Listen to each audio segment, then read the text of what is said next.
We move on to another story that is developing in Maharashtra, where Uddhav Thackeray, the chief minister there, is unsure whether he can continue in office. He needs to, in fact, find his place as an MLC. He needs to be elected as an MLC, but for that he needs permission or clearance really from the state's governor. The governor has been sitting on this announcement of elections, and that has compelled, in fact, Uddhav Thackeray now to dial the Prime Minister. And this is where problems begin, because it is obvious that there is a constitutional crisis now looming in the state of Maharashtra. The ball has landed in the Prime Minister's court. Uddhav Thackeray, of course, is hoping that the Prime Minister will nudge the governor. Megha Prasad joins me for more on this. Megha, what can you tell us?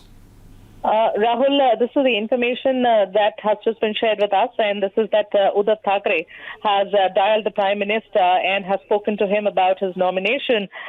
He's asked for help, and he's also told the Prime Minister that if the governor, does not nominate him to the upper house because the elections are not happening, then in that case he will have to resign. If Uddhav resigns, then the entire government there will have to resign.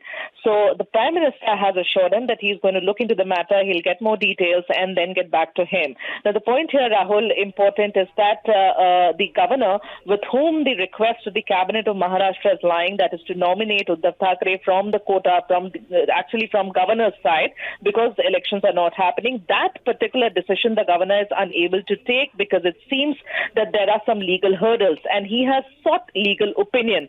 Now, the time is not too much. They barely have like another 3 weeks or more, because 27th of May is the day that finally, this is the last day by which Uddhav Thackeray has to get himself nominated. To be honest, if the Maharashtra cabinet has recommended to the governor to hold this election, he should be going by the advice of the cabinet, isn't it? I mean, that's really the set SOP, isn't it? Yes, Rahul. So that's precisely where the point actually gets stuck. The governor usually will, of course, go by the advice of the cabinet.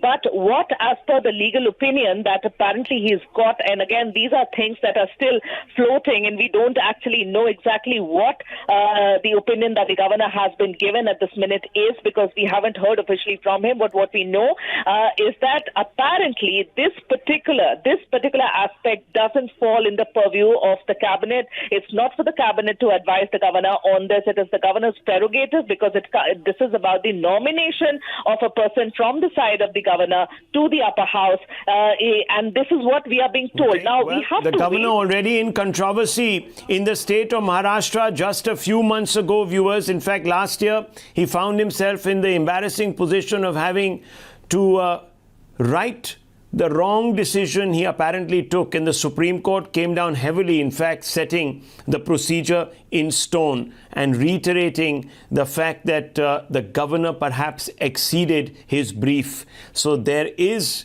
a precedence where the governor has acted in a partisan manner. At least that's what a large number of opposition parties have alleged, and the Supreme Court seemed to have had to step in to right a monumental wrong. We don't know as of now if the governor is strictly going by the book, or in fact he is once again playing a political hand. We don't know that. We can't say that.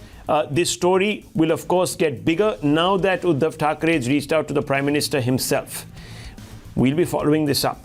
We'll take a short break. The news are coming up with Navika Kumar. Stay with us. Don't go away.